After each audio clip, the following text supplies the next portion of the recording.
이스라엘 백성의 첫 번째 인구조사가 마치게 되었죠. 하나님은 인구조사를 선호하시는 분이 아닌데 하나님이 인구조사해라 이렇게 이제 말씀하셨어요.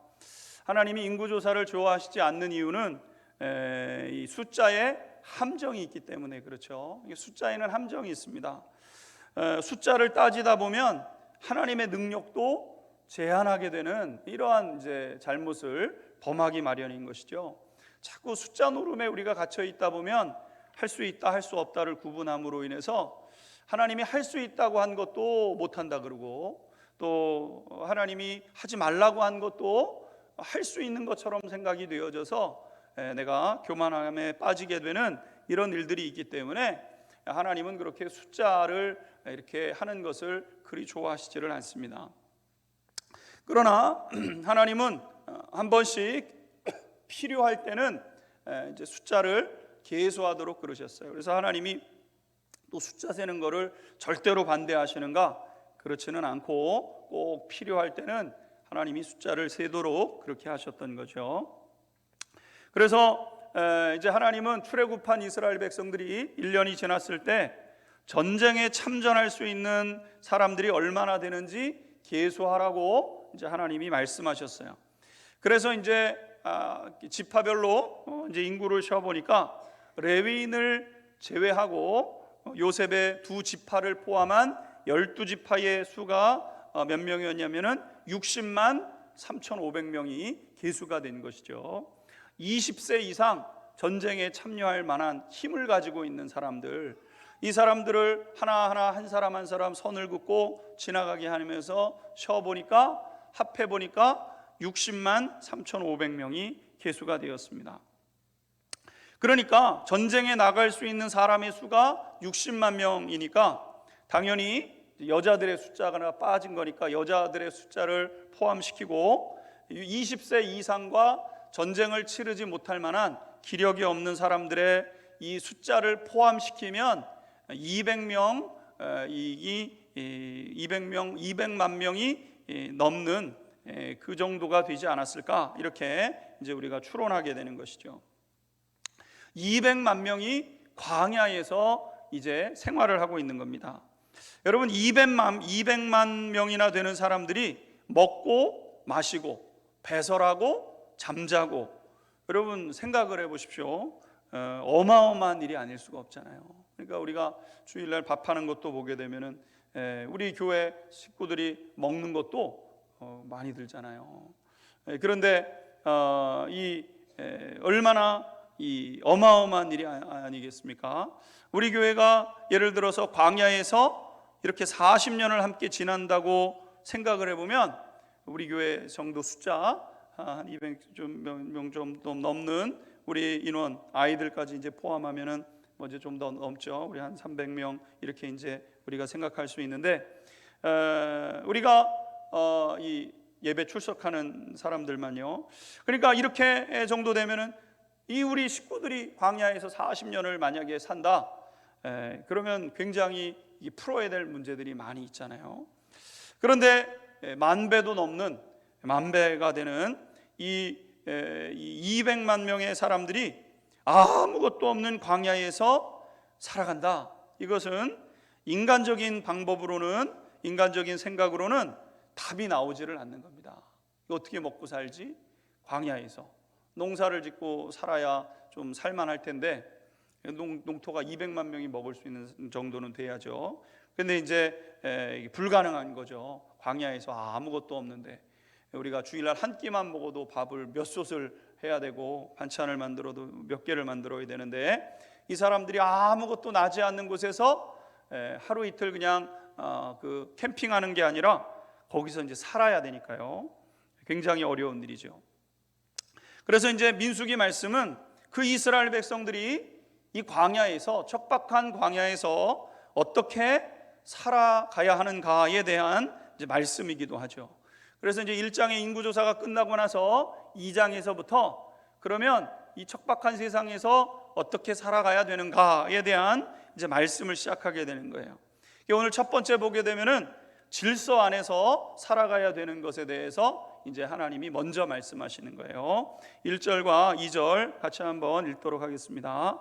1절과 2절 민수기 2장 1절 2절 읽겠습니다. 시작. 여호와께서 모세와 아론에게 말씀하여 이르시되 이스라엘 자손은 각각 자기의 진영의 군기와 자기의 조상의 가문의 기호 곁에 진을 치되 회막을 향하여 사방으로 치라. 아멘.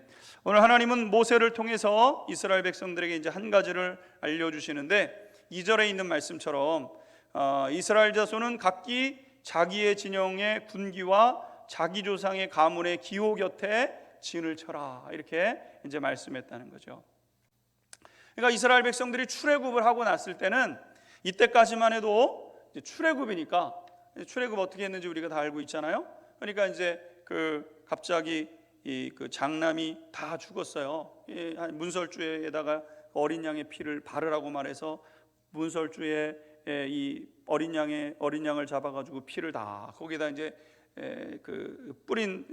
바른 사람들은 장자들이 이제 죽음의 그 신이 이제 넘어가잖아요. 심판의 이 신이 이제 넘어가게 되거든요. 심판의 신이 넘어갔는데 믿음이 없었던 사람들은 다 이제 장자들이 죽게 되죠. 모든 가축을 포함한 장자들이 다 죽게 됨으로 인해서 갑자기 바로가 나갈 수 없다고 얘기를 하고 있다가 나가도록 이제 얘기를 하게 됩니다. 나가라, 다 귀찮다. 나가라, 너네들 때문에 망하겠다. 나가라, 이렇게 해가지고 이제 나오게 된 거예요. 그러니까 어떻게 나왔겠습니까? 이때는 그냥 나오는 거예요. 그냥 질서 뭐 이런 거 생각할 겨를이 없이 그냥 나오는 거예요. 먼저 나간 사람도 있을 테고, 조금 더 살림을 챙긴다고 해서 늦게 나간 사람도 있을 테고, 부지런한 사람도 있었을 테고, 좀 느긋한 심성을 가지고 있었던 사람들은 또 좀 그렇게 나갔겠죠. 앞장서기를 좋아하는 사람들이 있었으니까 앞장서서 나가는 사람들도 있었을 테고, 그냥 중간이 좋다고 해서 중간 따라가는 사람도 있었을 테고, 맨 뒤에 그냥 억지로 따라 나서는 이제 그런 사람들도 있었을 겁니다. 그것은 어디에든지 다 있는 일이잖아요. 등산할 때도 보면은 이렇게 성도님들도 등산 가면은 앞서 나가는 분들이 있어요. 앞서 나가는 분들. 그리고 늘 가운데 가는 분들이 있고, 맨 뒤에 그냥 터벅 이렇게 오시는 분들도 다 있는 거예요. 일터를 갈 때도 그렇고 교회 안에도 이런 일이 있죠. 그래서 이제 대부분 보게 되면은, 교회도 보게 되면은 일찍 오는 분들은 항상 일찍 오세요. 오늘도 보니까 6시부터 와 계시는 분들이 계셨거든요. 이분들은 그냥 일찍 오시는 거예요. 밥 먹고 그냥 일찍 와가지고 그냥 교회에 있는 거예요. 그러니까 이제 뭐든지 하게 되면은 먼저 그냥 하는 분들이 있는 거죠. 근데 또 어떤 분들은 예배 시간이 이제 임박해가지고 오시는 분들이 있는데, 이런 분들은 그냥 예배 시간이 이제 돼야 이제 오시는 거죠. 예배 시간 돼서 이제 오시는 거예요. 또 어떤 분들은 예배 시간이 시작돼야 오시는 분들이 계세요. 이제 보게 되면은 늘 그분들은 이제 그렇게 오세요. 이렇게 제가 이렇게 여기서 보면은 3층에 문이 삥 열리면 이제 그분들은 그때 들어오는 거예요. 뭐 1년 52주 예배를 드려도 늘 비슷해요. 뭐 어쩔 수 없이 바빠가지고 늦게 오는 분들도 있지만, 이때쯤 가면 된다 이렇게 준비해가지고 여유를 이제 부리다가 이제 늦게 오시는 분들도 있죠. 그러니까 이게 어디 교회만 그러겠습니까? 어디든지 다 마찬가지죠. 이스라엘 백성들은 출애굽을 하고 나서 자기가 원하는 대로 이제 살고 있었던 거예요. 이때는 뭐 지파별로 나온 것도 아니고 다 지파별로 흩어져서 살고, 다 자기 애굽에서 준 그곳에서 살다 보니까, 자, 다 나가라 이렇게 얘기를 하는 순간 짐 챙길 사람 빨리 챙겨서 나가고, 또 천천히 가는 사람 천천히 가고, 늦게 나오는 사람 늦게 나오고, 이렇게 해가지고 자기 원하는 대로 이제 살았던 거죠. 근데 이제 자기가 원하는 대로 살면서는 애굽 생활이 안 돼, 이 광야 생활이 안 되는 거예요.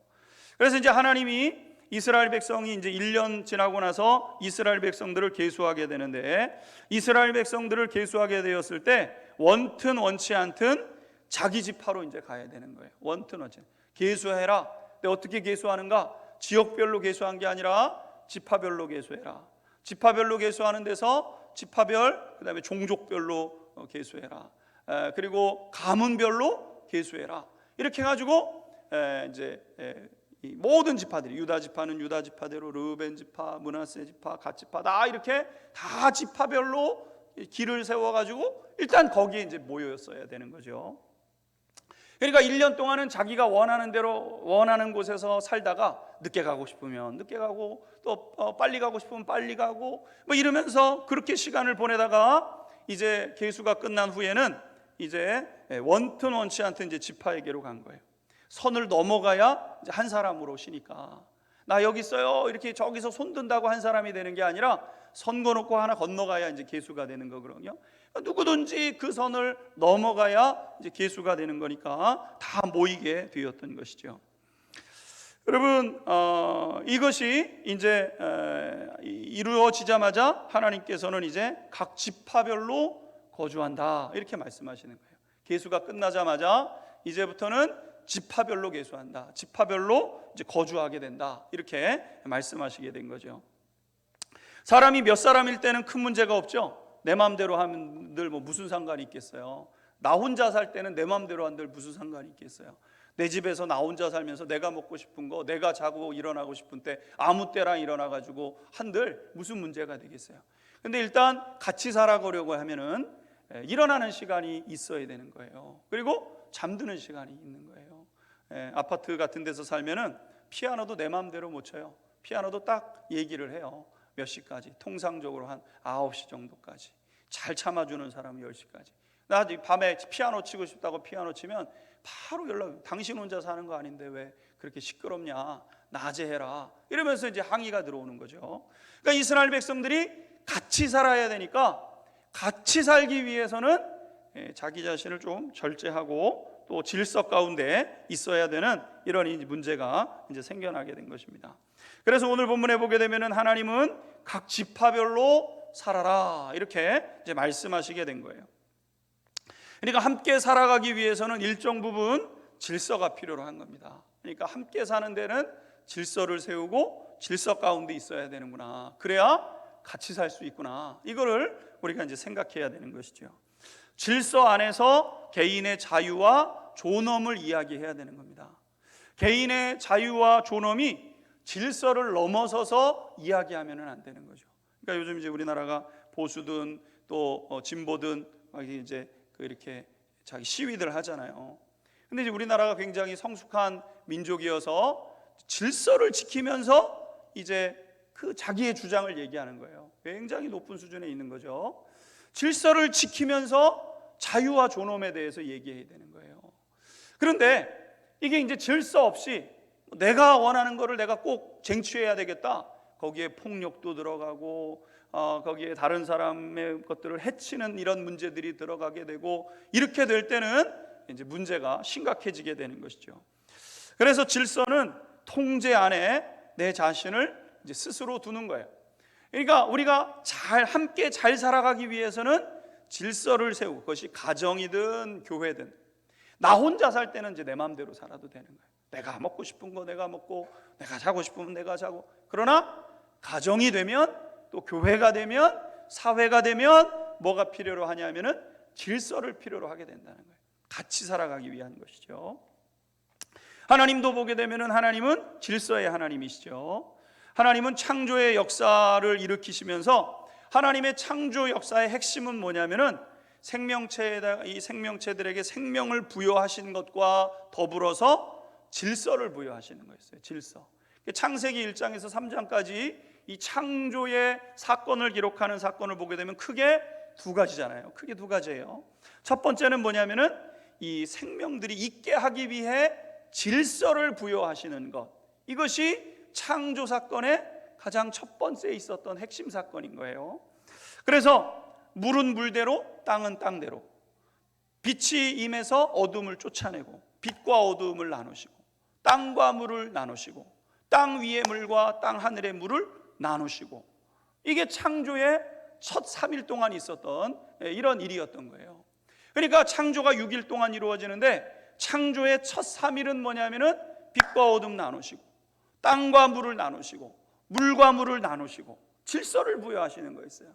질서가 부여된 다음에 그 다음에 땅에 생명체를 지으시고 바다에 생명체를 지으시고 그 공중에 생명체를 지으시고, 이게 하나님의 창조의 역사였던 것을 이제 보게 되는 거죠.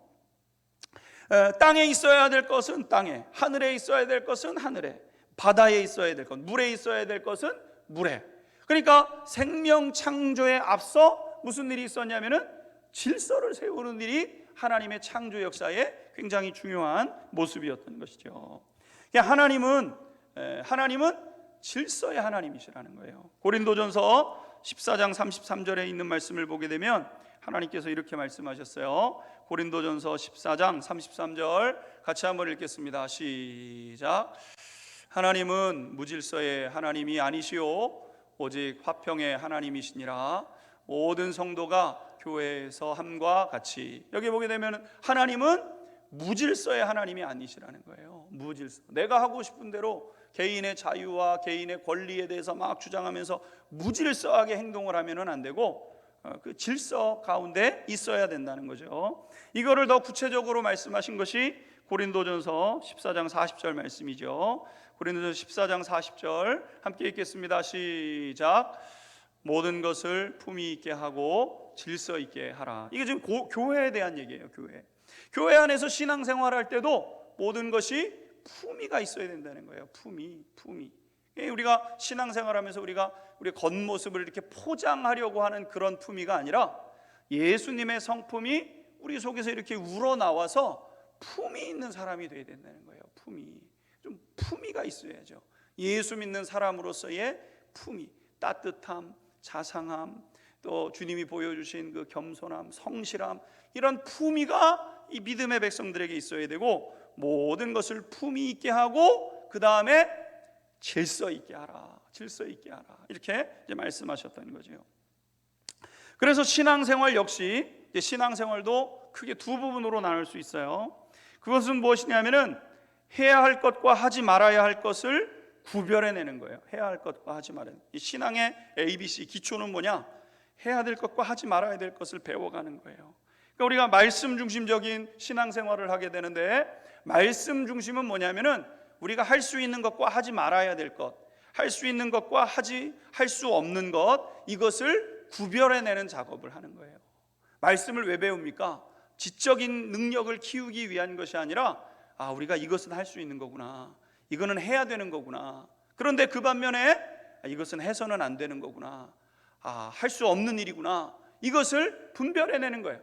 하나님 없을 때는 내 마음대로 살았어요. 내 마음대로, 내 뜻대로, 내가 하고 싶은 대로 세상에서 그렇게 살았지만, 신앙 공동체 안에 들어와서 말씀을 배우면서 이거 내가 해야 되는 일이구나, 내가 할 수 있는 일이구나, 할 수 있는 것과 해야 되는 일들을 알고 할 수 없는 것과 하지 말아야 되는 것들을 분별하면서 이걸 이제 구분짓기 시작하는 거예요. 거룩한 삶으로 나아가는 첫 번째 길이죠. 이게 신앙의 첫걸음이에요. 누구든지 다 말씀을 통해서 내가 이거 할 수 있고 이거 할 수 없구나. 목회도 뭐예요? 목사가 하나님 말씀을 배워가면서 목회자로서 이거 내가 할 수 있는 거고 이건 내가 할 수 없는 거구나, 이거를 하나님의 말씀 앞에서 끊임없이 배워가면서 점점 온전한 사람으로 세워져 가는 것이죠. 그러니까 신앙생활의 A, 첫 번째는 뭐냐면은 하나님의 말씀이 이 기준점이기 때문에 할 수 있는 것과 하지 말아야 되는 것을 구별하는 거예요.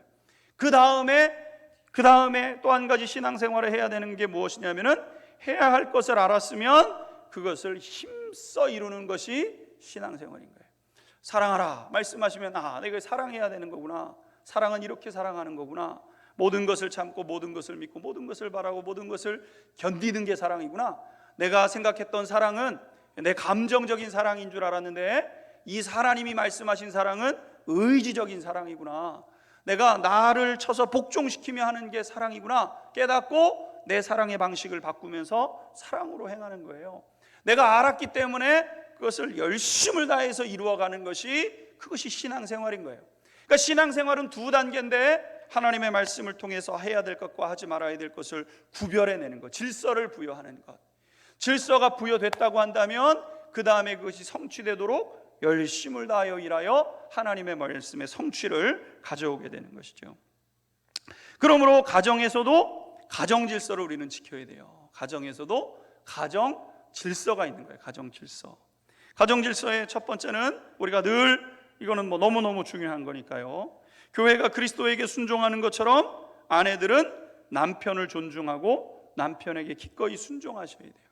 잘하고 잘못하고의 문제가 아니라 이건 하나님이 질서를 그렇게 부여하신 거예요. 그래서 그리스도에게 교회가 순종하는 것처럼 주님이 말씀하시면 목숨을 내걸고 순종해야죠. 그러니까 남편의 결정에 대해서 아내들이 그것을 따라가는 것, 이것이 질서의 시작인 거예요. 마찬가지로 남편들은 그리스도께서 교회를 위해서 생명을 주시기까지 사랑하신 것처럼 자기 목숨을 다해서 아내를 사랑하는 거죠. 책임감 있는 남편이 되는 거예요. 책임지는 남편. 무슨 일이 있어도 당신은 내가 책임져. 무슨 일이 있어도 내 자녀들 내가 책임져. 책임지는 아버지, 책임지는 남편. 목숨을 다해서라도 병들어 죽는 한이 있더라도 내가 지키기로 결정하고 지키는 거. 이게 가정의 질서로서의 부분인 것이죠. 교회 안에서도 질서가 있어요. 그래서 세우신 직분의 권위에 순종하는 거죠. 사람에게 순종하는 것이 아니라 하나님이 세우신 권위의 질서에 순종하는 거예요. 그러니까 내가 마음에 들고 안 마음에 들고는 이거는 내 생각을 자꾸 하면은 안 돼요. 하나님이 세우셨다. 하나님이 세우셨기 때문에 하나님이 세우신 그 권위의 질서에 내가 순종한다. 권위의 질서에 순종하는 거죠. 그래서 베드로전서 5장 5절과 6절의 말씀에도 이렇게 이제 말씀하고 있잖아요. 베드로전서 5장 5절 6절 읽겠습니다. 시작. 젊은 자들아 이와 같이 장로들에게 순종하고 다 서로 겸손으로 허리를 동이라. 하나님은 교만한 자를 대적하시되 겸손한 자들에게는 은혜를 주시느니라. 그러므로 하나님의 능하신 손 아래서 겸손하라. 때가 되면 너희를 높이시리라. 아멘. 그러니까 우리가 때가 되면 높아지게 되는데, 때가 되는 높아짐의 첫 번째는 뭐예요? 장로들에게 순종하는 거예요. 세워진 질서에 순종하는 거예요. 세워진 질서에 순종해서 내가 밑으로 내려가는 것 같고, 나도 경험이 있고, 나도 내가 생각이 있고, 나도 발언권이 있고, 나도 권리가 있고, 이렇게 나를 주장하기에 앞서서 이 순종하는 삶을 취하는 거예요. 순종하는 삶. 순종하는 삶을 취했을 때에 때가 되면 하나님이 그런 사람들을 높여주신다는 거예요. 이게 하나님 나라의 법칙인 거예요. 하나님 나라의 법칙. 그래서 나의 윗권위가 누구인지를 알고 그 권위에 기꺼이 순종하셔야 돼요. 나보다 신앙이 적은 것 같고, 그거는 여러분, 그건 자꾸 인간적인 방법인 거예요. 그래서 목자 목녀분들에게 순종하셔야 돼요. 목자 목녀분들에게 순종하는 거. 저는 이제 자꾸 이 권위자들의 이게 낮아짐을 강조하다 보니까 우리 교회가 이제 놓치는 부분이 뭐냐면은 이 질서에 순종하는 것들이 좀 약화되는 것 같아요. 근데 그러면은 안 돼요. 우리 성도님들은 하나님이 이거 세우셨구나. 나를 위해서 기도하고 나를 위해서 보호하는 자들로서 세우셨구나. 이 목자 목녀분들의 권위를 충분하게 인정하고 합시다. 그러면은 주님께 순종하듯이 하셔야 돼요. 물론 목자 목녀분들은 전심으로 목원들을 사랑하셔야죠.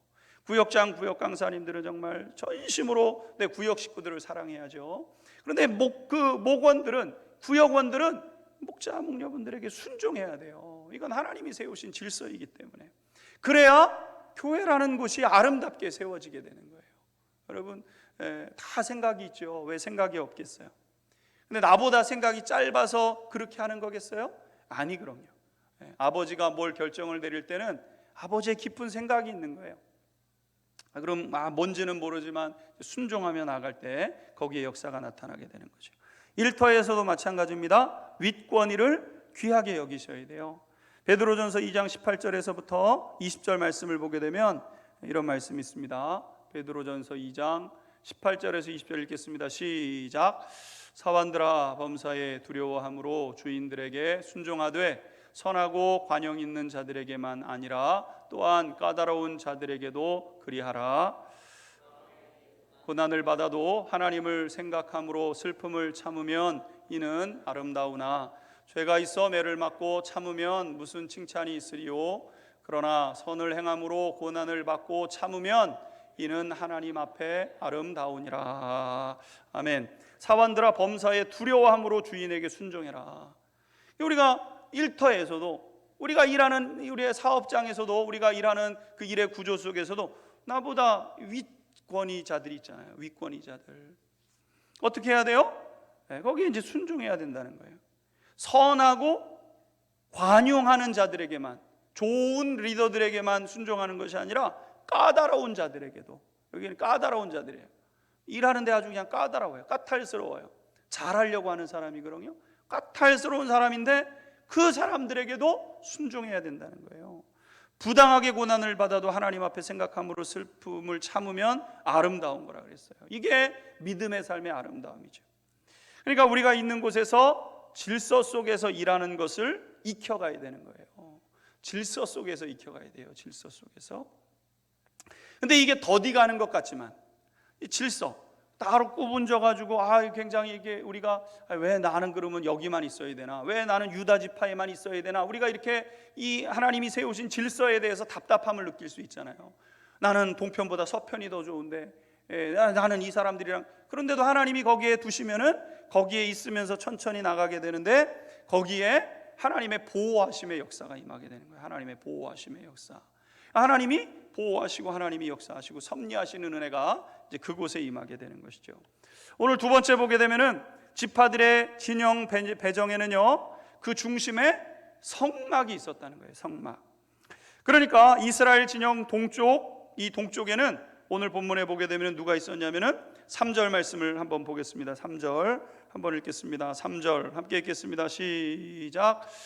동방 해돋는 쪽에 진칠자는 그 진영별로 유다의 진영의 군기에 속한 자라.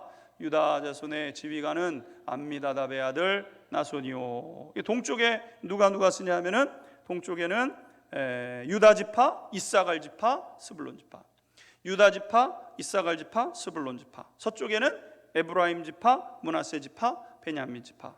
그 다음에 남쪽에는 루벤 지파, 시몬 지파, 갓 지파. 북쪽에는 단 지파, 아셀 지파, 납달리 지파. 이렇게 세 지파들이 지파별로, 이 지파별로 이렇게 존재를 하게 되는 거예요. 이렇게 네모형으로 존재를 하고, 그 중앙에 누가 있냐면은 그 중앙에 이 성막이 이제 존재하게 되는 거예요. 하나님의 성막은 왜 중앙에 있게 되었는가? 두 가지 이유입니다. 하나님의 성막이 왜 중앙에 있는가? 한쪽 이쪽에다가 둬도 되잖아요. 뒤쪽에다가 둬도 되잖아요. 근데 성막이 가운데 있고 세 개 지파씩 동서남북으로 다 이렇게 이제 그 자리를 잡게 된 거예요. 장막이 중앙에, 이 이스라엘 백성들이 거처하는 거처의 중앙에 자리를 잡게 된 것은 이스라엘 지파에 있어서 성막이 중심이 되어야 된다는 것을 하나님이 말씀하시는 거예요. 그러니까 성막에서 하나님의 말씀이 수여되고 하나님을 향한 기도가 드려지게 되는데, 이것이 이스라엘 백성의 중심이어야 된다는 거예요. 이스라엘 백성의 중심. 그러니까 이 어느 누구든지 차별 없이 언제든지 나올 수 있도록 성막을 중심에 두고 그것을 감싸는 형태로 이스라엘 백성들이 조직되게 된 거죠. 그러니까 유다 지파도 기도하러 얼른 나올 수 있고, 또 다른 지파들도 얼른 그 중앙으로 나갈 수 있는 거예요. 그 가운데 자리를 잡은 것은 뭐냐면은 언제든지 하나님의 백성들이 기도하고 말씀 들으러 속히 나올 수 있도록, 건너뛰어서 있으면 건너가야 되잖아요. 근데 그게 아니라 지파별로 이렇게 있음으로 인해 가지고 언제든지 성막으로 나와서 말씀 듣고, 성막으로 언제든지 나와서 기도할 수 있고, 이렇게 하기 위해서 성막이 가운데에 이제 있게 된 거예요. 그러니까 믿음의 백성들의 삶도 이와 같아야 된다는 거죠. 언제든지 하나님의 말씀을 듣고 기도하는 것이 삶의 중심이 되어야 된다는 거예요. 언제든지 하나님의 전에 나와야 된다는 거예요. 언제든지 하나님의 나올 수 있는 구조를 하나님께서 만드신 거예요. 하나님의 말씀으로 우리가 어떻게 살아야 될지를 듣고 하나님 앞에 우리의 결단과 소원을 아뢰면서 하나님의 도우심을 받는 것, 이것이 이스라엘 백성들이 광야에서 살아남는 법이에요. 하나님의 백성들이 이 세상에서, 고된 이 세상에서 살아남는 방법은 뭐냐면은 하나님의 말씀을 언제든지 들을 수 있는 구조를 가져야 되는 거예요. 언제든지 하나님의 말씀을 듣고 또 내 마음속에 짐진 것을 언제든지 하나님 앞에 기도할 수 있도록 하나님의 성소가 중앙에 있고 모든 지파들이 이것을 공평하게 둘러싸고 있는 구조를 갖게 된 것이죠. 이것은 언제든지 우리가 하나님 앞에 나와야 될 것을 말씀하는 거예요. 성막과 거리가 멀면 자연스럽게 마음도 멀어지게 되어 있는 거예요.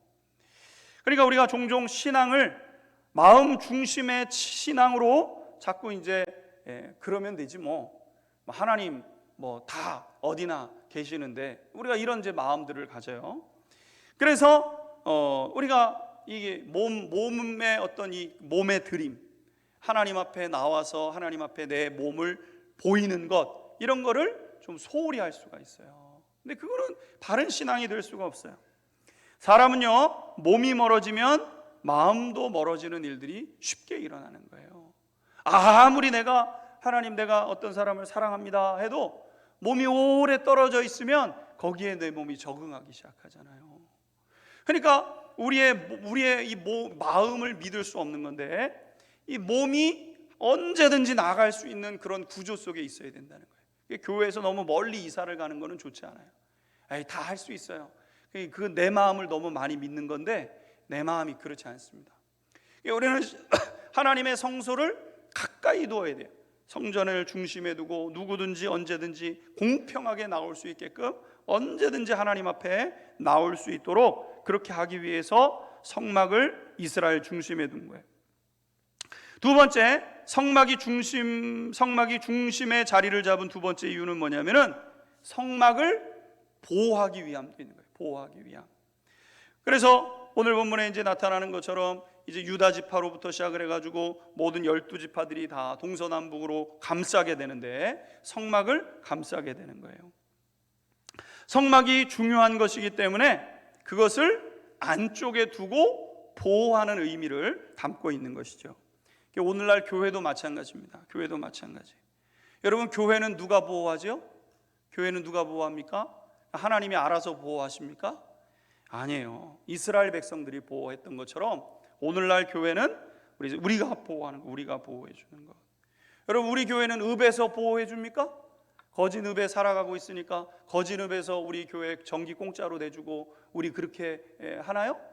그러지 않습니다.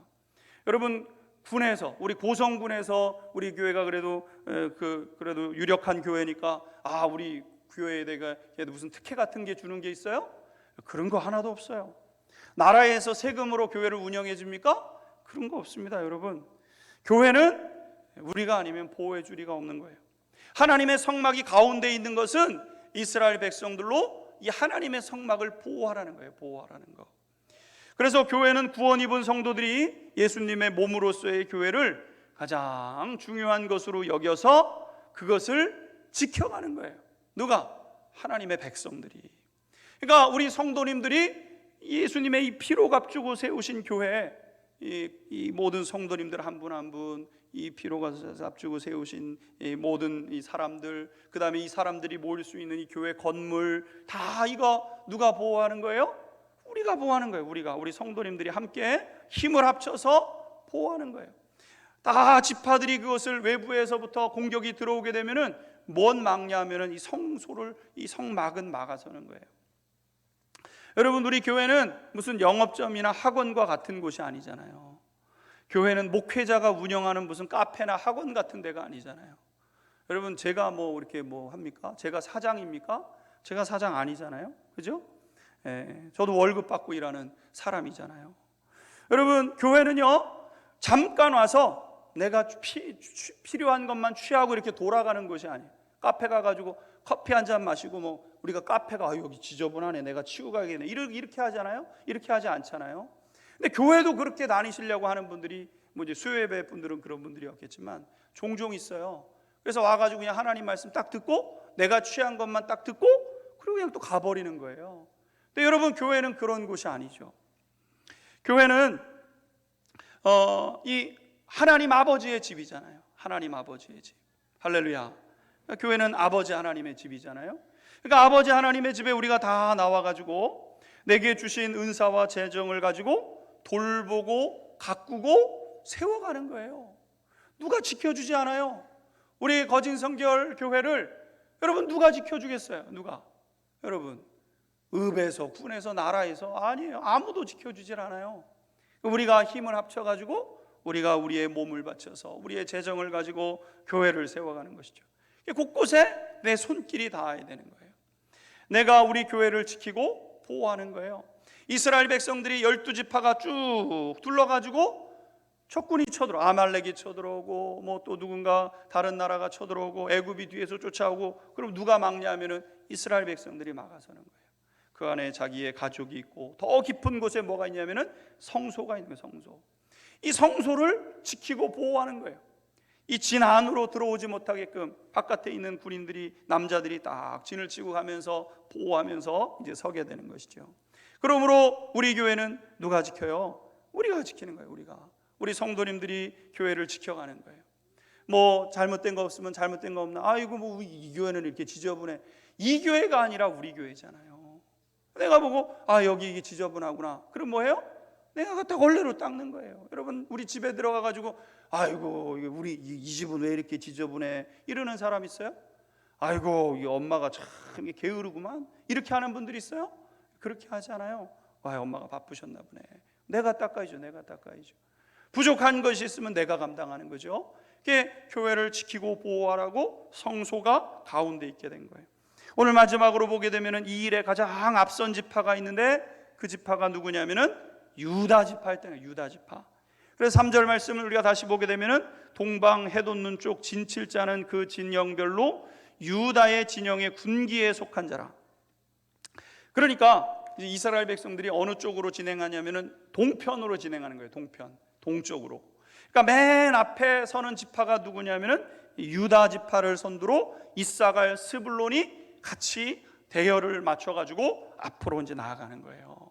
앞으로 뚜벅 나가다가 구름이 딱 내려오면은 거기에 딱 장막을 치고 자기들의 천막을 치고 거기서 자다가 또 구름이 딱 떠오르게 되면은 다 해가지고 요 행군 순서대로 요대로 앞으로 이제 나아가게 되는 것이죠. 여러분 선두에 선다는 것은 어디든 언제든 위험 부담을 갖는 것이잖아요. 적이 공격해 올 때 가장 앞서 나가서 싸워야 되기 때문에 전이 공격해 오면은 앞으로 나가고 있는데 적이 앞에서 나오니까 그럼 거기 나가서 싸워야 되는 거잖아요. 먼저 피해를 입는지 누가 입을지 알지 못하잖아요. 앞에 무엇이 기다리고 있는지 모르.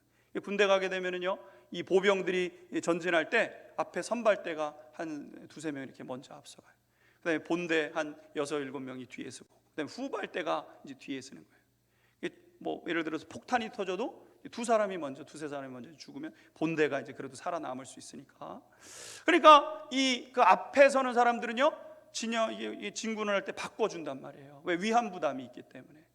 위험 부담이 있어서 앞세우는 사람들을 늘 앞세우지 않고 바꿔줘요. 근데 오늘 본문에 보게 되면은 유다가 40년 동안 앞서는 거예요. 40년 동안.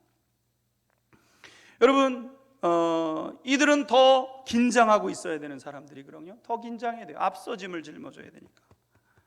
그런데 어떤 일을 할 때 앞서 감당하는 분들이 있어요. 그것이 어떤 가정 안에서도 그렇고 사회 안에서도 교회 안에서도 그렇고 앞서 감당하는 분들이 있어요. 귀한 분들이죠. 따르고 지지해주고 뒤에서 막아주는 것도 굉장히 중요해요. 그런 분들이 있어야 이게 이제 되니까. 그러나 유다 지파는 앞선 지파였어요. 앞선 지파. 그래서 유다는 책임을 다하는 그런 지파였어요. 앞서 책임을 지는 지파. 그래서 유다 지파에게 무슨 복이 임하냐면요, 리더십이 떠나지 않는 지파가 되는 거예요. 유다 지파가 항상 앞섰기 때문에 유다 지파를 통해서 열왕들이 나오잖아요. 다윗의 후손을 잇는 열왕이 계속해서 이어지게 되고, 그리고 이 예수님도 거기서 나오는 거예요. 리더십의 축복은 누가 받는가? 리더십의 축복은 앞장서는 사람이 그 축복을 받게 되는 거예요. 앞장서는 이들에게 리더십의 축복이 주어지는 거죠. 그러므로 우리가 누구도 나서지 않는다면 기꺼이 나서는 사람이 될 때 그 사람이 하나님이 주시는 리더십의 축복을 받는 거예요. 이거는 불변이에요. 하나님의 법칙상. 다 몸을 사리잖아요. 앞서 나가면 피곤하다는 거 알잖아요. 앞서 책임을 진다는 게 굉장히 마음에 괴롭다는 걸 알잖아요. 그런데 그때 누구도 하려고 하지 않을 때 앞서 나가는 사람이 리더십이 되는 거예요. 그러므로 우리는 다른 사람들이 주저할 때 자원하는 사람이 돼야 돼요. 자원하는 사람. 그러니까 뭐 내가 억지로 뭘 하겠습니다 이렇게 하는 건 아니지만 누구도 안 하려고 하는 자리가 있어요. 그때 뭐예요? 리더가 될 사람들은요, 리더십의 축복을 받는 사람들은 제가 하겠습니다 이렇게 하는 거예요. 할 수 있어서 하는 것도 아니고 하고 싶어서 하는 것도 아니에요. 근데 그것이 누구도 안 하는 일이기 때문에, 그러나 누군가는 해야 되는 일이기 때문에 그럼 제가 하겠습니다 이렇게 할 때 거기에 리더십의 축복이 부어지게 되는 것이죠. 사랑하는 성도 여러분, 우리 교회가 이 사명을 감당하는 교회가 되어야 될 줄로 믿습니다. 우리 사랑하는 성도님들이, 저는 리더들이 다 됐으면 좋겠어요. 여러분들이 머무는 곳에서, 일터에서도 마찬가지. 일터에서도 요새는 계산이 굉장히 빨라가지고 잘 안 나서잖아요. 그러니까 이제 리더십의 축복이 주어지질 않는 거예요. 일터에서도 아무도 하지 않을 때 제가 하겠습니다. 제가 하겠습니다. 힘든 건 힘든 거죠. 근데 그것을 감당해낼 때 비로소 리더십의 축복이 주어지는 거예요. 리더십의 축복. 그런 분들의 가정에 지도력의 축복이 임하면서 그런 분들의 가정에 지도자들이 나오기 시작하는 거예요. 사회의 지도자, 가정의, 교회의 지도자, 어떤 공동체의 지도자들이 나타나게 되는 것이죠. 믿음의 걸음을 걸어서 지도자들이 나타나는 그런 우리 모든 성도님들의 삶과 가정이 될 수 있게 되기를 주님의 이름으로 축원합니다. 같이 기도하겠습니다.